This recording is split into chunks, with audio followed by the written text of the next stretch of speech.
Welcome to the Tipsy Guest Podcast. I am your host, Marco Buenrostro, and every week I'm here with the top industry experts, amazing clients, and all my vendor BFFs to bring you the best tips, advice, and juicy behind-the-scenes stories to make wedding and event planning a breeze. So grab your favorite drink and let's get this party started. Hi guys, welcome back to the Tipsy Guest. I am Marco, your host, and today it's all about wedding gowns, wedding designs. It's all about the beautiful, beautiful, beautiful brides. And we have a super guest today, Daniel from Daniel & Co. Bridal Couture. Hello, hello. Hello. How are you? Oh my God, I've been trying to get you here for the longest time. I know, it's just been a busy time. Which is good. Very, very good. So here's a little background story. So Daniel, it's my little cousin. Is it really a cousin? Is it a second cousin? What is it? I think we're second cousins. Oh my gosh. Yes. So this is a fun fact, and it's just, I'm going to show off my age here, but I remember back in the summers of, 1990, 1990, early 2000s. I used to babysit Daniel with my cousin Jessica back in the day. Was it early 2000? I don't even remember. Maybe, you're probably not even going to remember because you were too little. I want to say it was probably the late 90s. Yeah, because I remember it was the time of Backstreet Boys, Britney Spears, and Spice Girls. Yep. Oh my gosh, I want to go back in time. But all right, Daniel. So look at you now. A designer. I want you to tell our listeners about you. We want to hear everything about your company, what you do, how long you've been in business. We want to know everything. So I've been in the wedding industry for, for several years. I was a wedding planner for about 8 years. I started wedding planning when I was 17 years old. And super busy. Event after event. Then I got married 2019. My husband and I had talked about moving out of the Rio Grande Valley. So that's when I said, I'm booked 2 years in advance. I'm going to stop the business now, finish what I have going on, and then we can talk about leaving the valley. So my events finished around 2022. Then 2023 came around, and listening to your brides as a wedding planner, you hear a lot of complaints of, oh, the dress is so heavy, or oh, the dress keeps sliding down, the train is so long.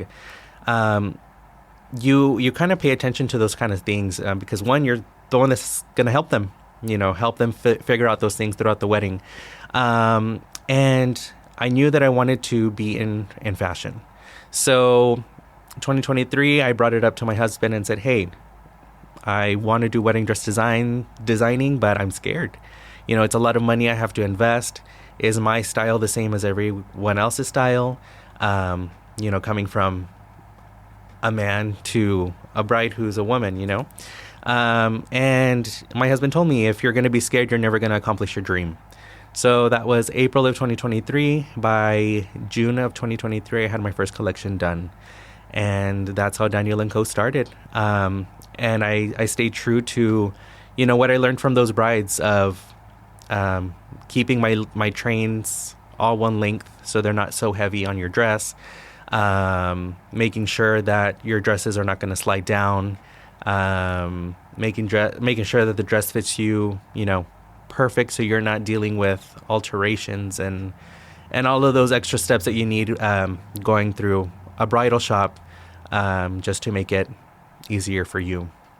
I love that. Like you said, you had the experience before, becoming a designer. You had already dealt with brides. Yes. And you knew what you were getting yourself into. So I think that's a little bit of a head start, because you already know what they're wanting. So you're there to cater to something that you're already familiar with.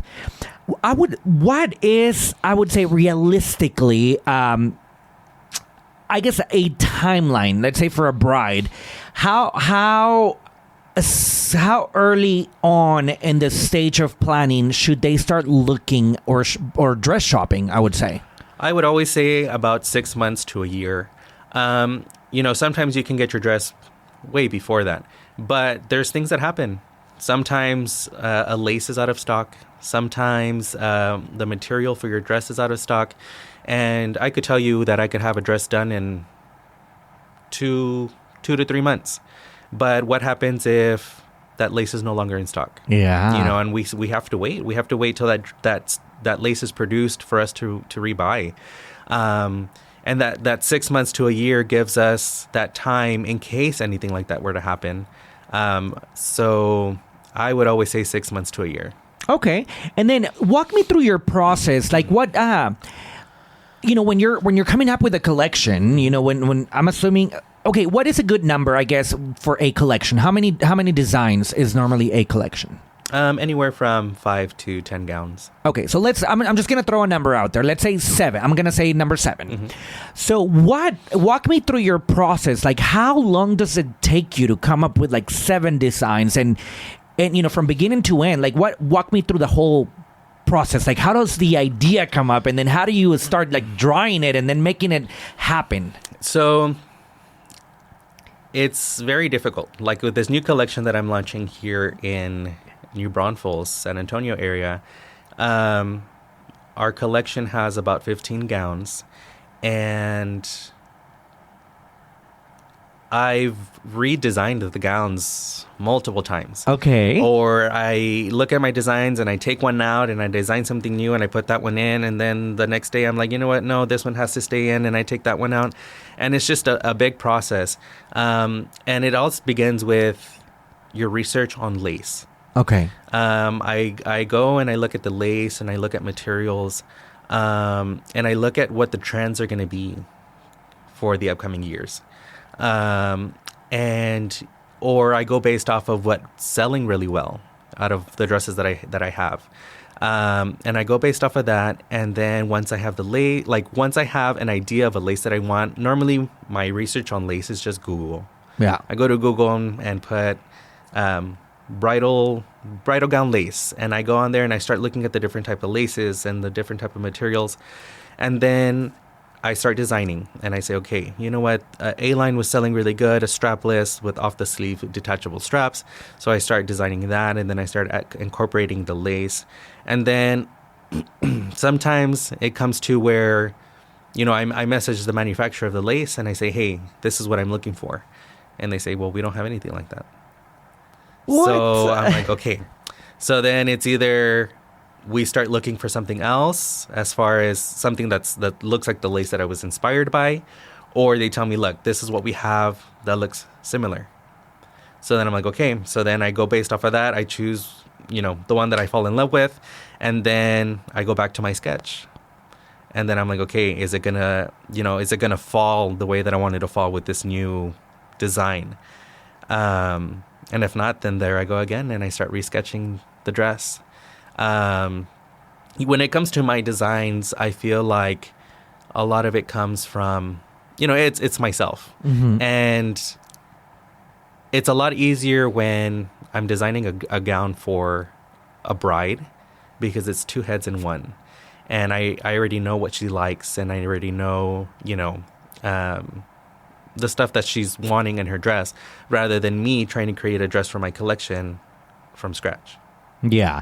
And, I've always wondered about the sketches. I love watching like Project Runway and, like design shows and stuff like that. And I'm always amazed by how, when they start drawing their ideas, and then when they finish the actual design, like, it's so incredible to see how it transitions from a sketch to a real beautiful piece. Mm-hmm. Like, have you always been this creative? I mean, I can't draw anything. I mean, it's like, I just, if you give me a paper and pen, I'm going to scribble, but I can't come up with like an actual sketch. Like, how hard, is it to like make the sketch look when the real dress is made? Like I guess like on TikTok nowadays, you always see those memes or whatever that says expectations versus reality. Like, yeah. Like, what are your expectations versus like the actual reality when you start designing? So I think we are very blessed with technology now. Okay, yeah. When I went to college, I went to college for musical theater. So, of course, with musical theater, we also had to take classes for costume design. And costume design was the same thing, where you had to sketch out your design of your costumes for the show. And then in that class, at the end of the class, you would have to create the dress. Yeah. Sew it and cut out the pieces and create the dress that you were sketching out. Now, I will say that when I sketch by hand, same thing. It's a scribble. I understand. I'm pretty sure I'm the only one that understands my design. Then I go home, and then, you get on your tablet. You start. There's an app that you use, and you start sketching it out on there. And that's where the design comes to life. I love that. And then as far as when it comes to creating the dress, before I used to be, the one creating the dress. Yeah. Now we have a team, and the first few weeks of training that team, it was very difficult. Trying to make sure that the quality was what you wanted, and all of that stuff. And so now it's throughout the process of creating the dress, I'm there to make sure that the quality is there, to make sure that they're not cutting any ends of the design. And, as a designer, you have a vision, and as somebody making the dress, they have a vision. And so we have to make sure that when this dress is being created, that it's being created with the designer's vision. Yeah. So I'm there throughout every step of the way, throughout the life of that dress, to make sure that that dream dress gets to their bride. I love that. I mean, the dress, it's obviously, I think, everybody's dream, like whenever they, when they get engaged, I feel like even before they even get engaged, like, I feel like a girl is always like dreaming about their wedding dress. Yeah. And I'm sure it's very exciting, once, they are engaged and then they start planning the wedding. And, I feel like the dress is probably like the first thing that they start like envisioning and starting to look at. How many, I guess, do you, based on you, like your personal opinion here, do you think a bride should take their time? Let's say, for example, they see a dress that they really like. Do you think they should just automatically, if they really like it, go for that? Or do you normally recommend and be like, hey, well, why don't you take a look at some other ideas just to make sure that this is the one for you? Mm-hmm. You might like something different. Like, what's your take on that? Do you just agree with them and say like, okay, let's just do it, this is your first choice, let's go with it? Or do you recommend them looking at other options as well? So when you go to my store with my Brides in the Valley, I would always tell them, hey, the store is closed for you. We lock the door. You have an hour to yourself. If you want to try on one dress because you already know what you want, perfect. If you want to try on all my dresses, let's do it. Because sometimes brides go in wanting a mermaid dress and they end up leaving with a ball gown. Yeah. Or vice versa. I've also had brides come in and say, oh my God, I'm in love with this dress, but I'm just scared because it's the first store that I come to. Yep. And I tell them, I said, hey, go explore other options. I mean, it's hard because it's one day and it's one dress that you get to wear, right? I mean, you have the option of wearing multiple dresses, but a lot of brides don't have that in their budget to buy 3 or 4 dresses to wear throughout their day. And I can tell you that 95% of those brides that go out and explore come back, and they always come back to that the one that they really like, dream dress. Yeah. But I mean, it's scary. So I always tell them, I mean, go out and explore, and if it's the one, you'll be back. What's your take on, how, of course they have their wedding dress, but then throughout the night, we work events all the time, so we see it all the time where, like, they change into different dresses throughout the night. I mean, what's your take on that? Like, they obviously spend so much money on the main wedding dress. They obviously want to look stunning. And then you're like, oh, shit, but now you're just going to take it off like 1 hour into the evening. Now you're going to change into something much more like simpler or fun or something. Like, what do you think about that? You know, they spend all this money, all this time, and then they change. I think that people are not going to notice. People don't care. People are going to notice their food. People are going to notice the fun that they had. They don't care if you're going to be changing into dresses. If you yourself say, you know what, I don't want to be in this huge ball gown all night.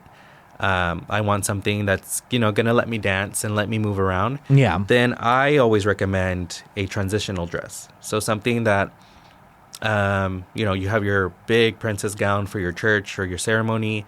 And then, hey, that skirt comes off and you're into your short dress or your, you know, your sheath dress, which is just one that falls straight down. There's a lot of options to make your dress look like multiple dresses rather than buying multiple dresses and spending all that money. I like that. Do you, I guess, in any of your collections, is that what you do? Like, can they transition into a different style, like, well, not style, but like a different look within the same dress? This new collection, no. Okay. A lot of the differences in this collection is going to be like detachable sleeves, detachable straps, stuff like that. Previous collections, yes, I did a lot of like the detachable big skirts and the detachable. It was a lot of detachable skirts, I guess. Yeah. There's one that was a mermaid where the skirt at the bottom where it flares out, that was removable and it would become a short dress. But I've noticed that when it comes to a lot of the detachable pieces, that becomes more of a custom design aspect. So I decided with the new collection just to create collections that dresses that were just, you know, your I don't want to say basic, but your normal dresses, you know, your A-lines, your ball gowns, your mermaids, your sheaths. And then now if it goes to, you want a detachable piece, then it goes into custom design so we can create it to what you want. Because I noticed that the dresses that I had that were like a complete detachable skirt, the brides wanted half. Or the ones that I had half, they wanted like a full skirt. So I think that's where it becomes more of a custom design gown. And I'm assuming if it's a custom design gown, the timeline, of course, changes because there's a lot more that goes into that versus just buying one that it's already part of the collection, right? Yes. So the production time stays the same, right, to create the dress. And it's like I always tell the brides, it all depends on you. You know, we have to design the dress. You have to see fabrics. You know, once you fall in love with the dress, that's when production starts. And that's when I say go into the 6 months to a year. Only because some brides I have that, you know, we sketch the dress on the first day and they're in love with it and let's start production. And there's some brides who we have to resketch the dress 3 to 4 times before they say yes to the dress. So I would say it all depends on the bride. Yeah. So what would you say, now that we're talking about a custom design, what would you say, what's something that you can customize that most brides don't really think about that can be customized? Anything. I mean, as far as sleeves and neckline, if you want something see-through, not see-through, the length, pretty much anything. I think one thing about custom design that makes it worth it is, one, you're going to have a one-of-a-kind dress that nobody else is going to have, and two, it's made to you. Yeah. So we take your measurements, and the dress is made to you. What happens, I mean, you know, with the timeline, what happens when it's, you know, like right around the corner for the wedding and then, I mean, the body changed? What if it doesn't fit anymore? Like how creative do you guys get or like, you know, with fixing the dress last minute?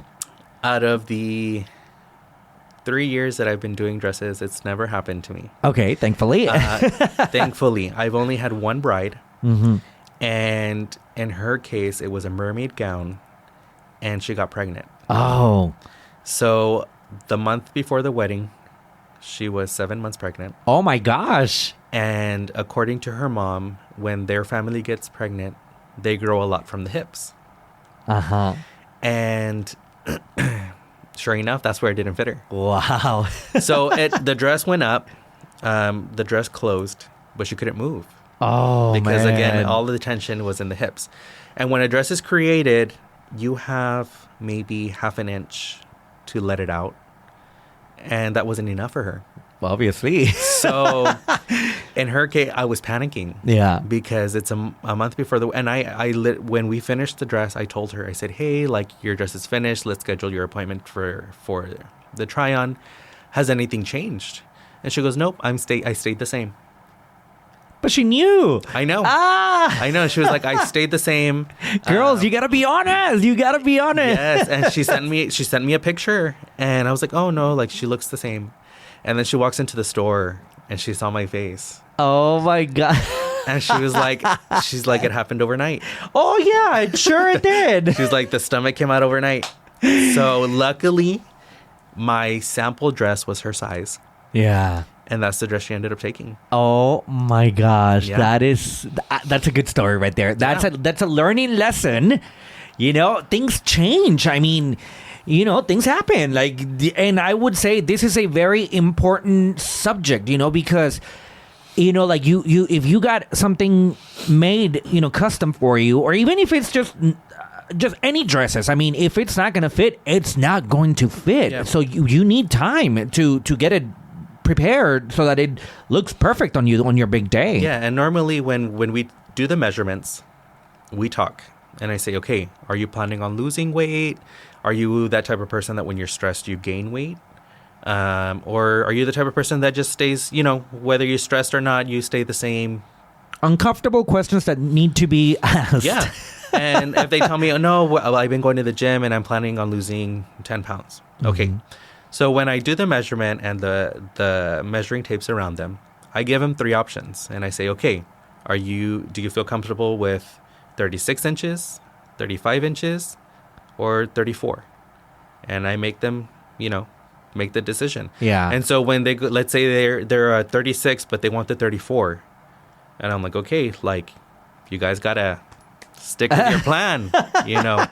And like I said, out of all the brides that I've had, I've never had that problem besides that one bride.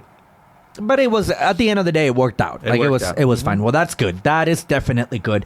So what do you think would be a good emergency kit, you know, that a bride should have on their big day, just in case something happens with the dress? Because you guys, I'm assuming, you know, they leave your shop, they take their dress.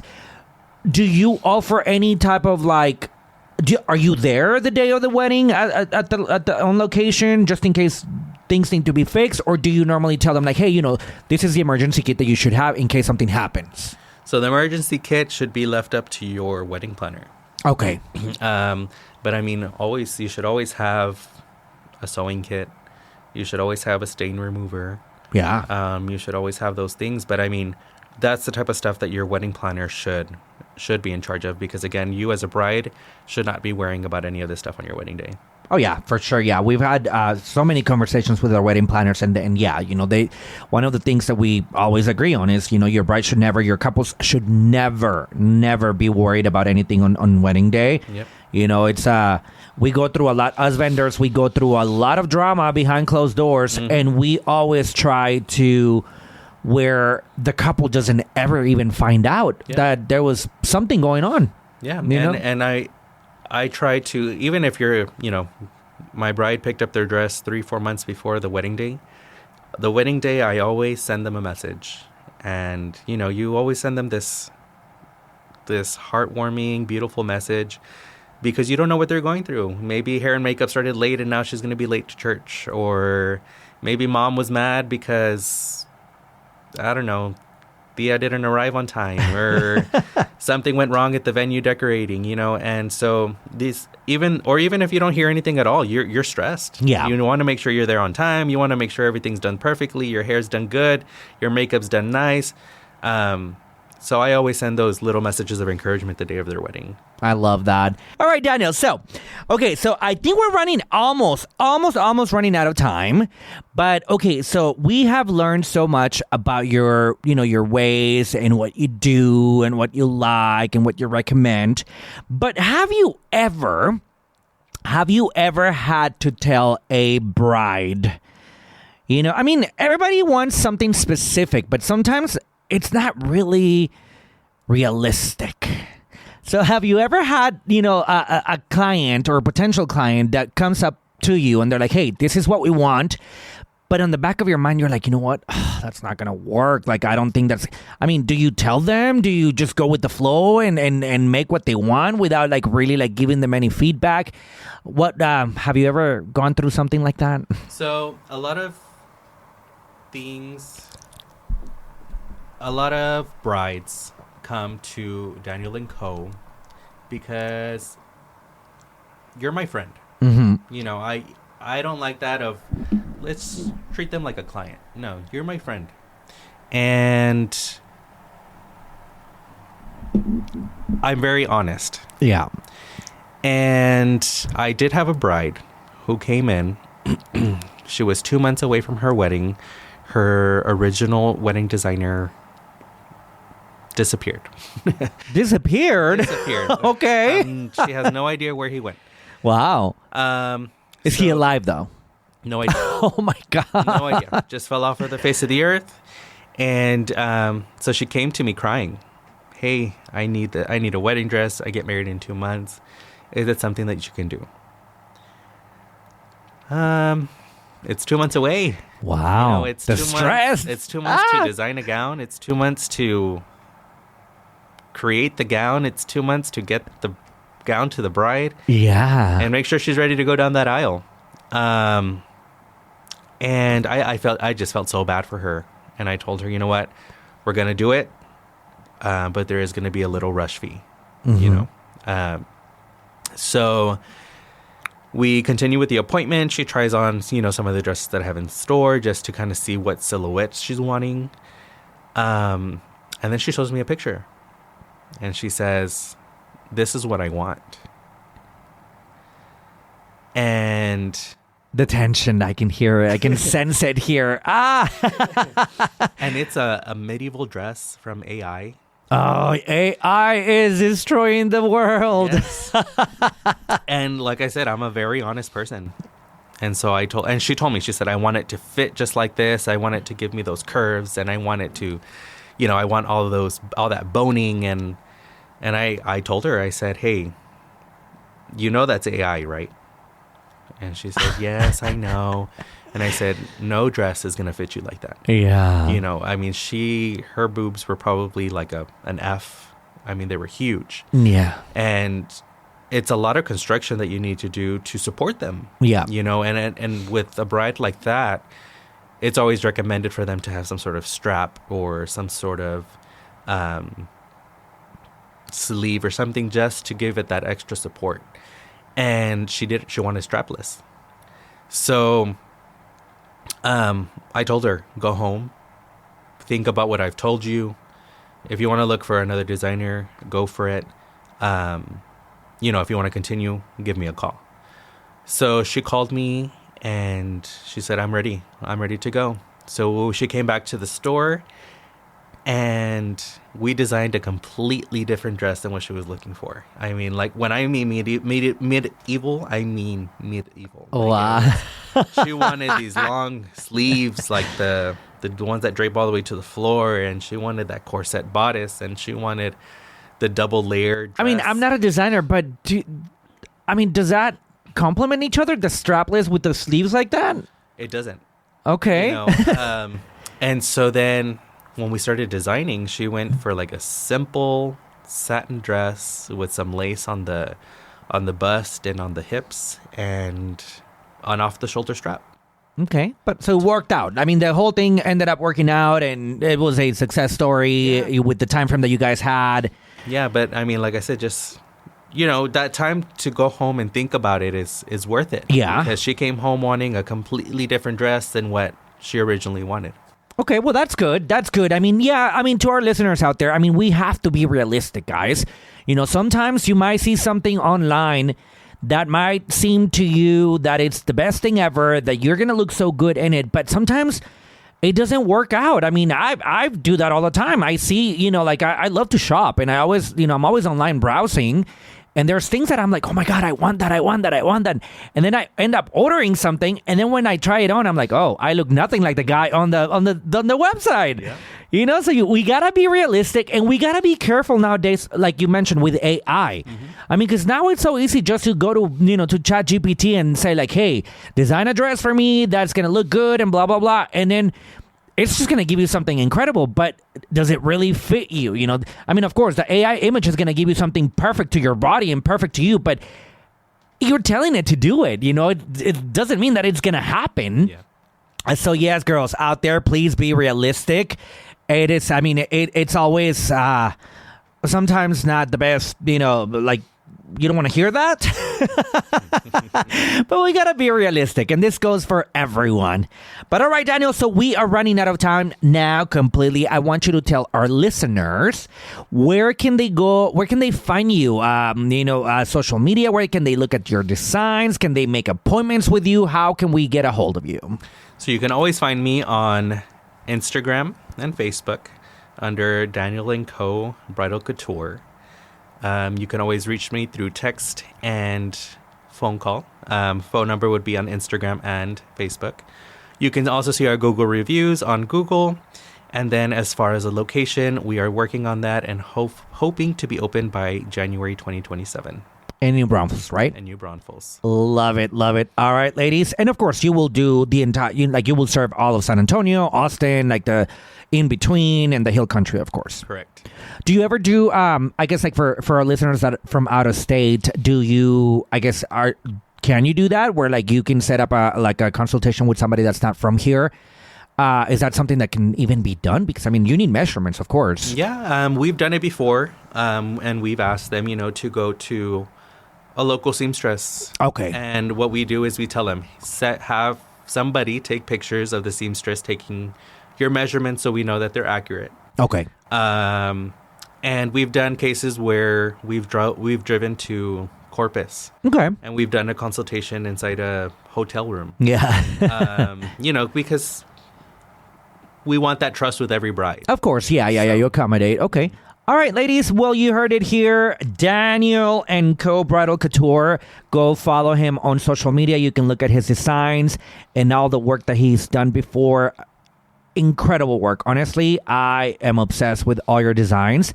And thank you so much for being here with us today. I'm glad we finally made it happen. Yes, thank you. All right. Thank you, guys. We'll catch you next week. Thanks for listening to the Tipsy Guest podcast. If you know someone who could benefit from these tips, spread the love and share it with them. Don't forget to subscribe and leave a review. Next round's on us. Same time, same place. Cheers! This podcast is brought to you by MVP Photo Booth, the #1 photo booth rental company in San Antonio, Austin, and Central Texas.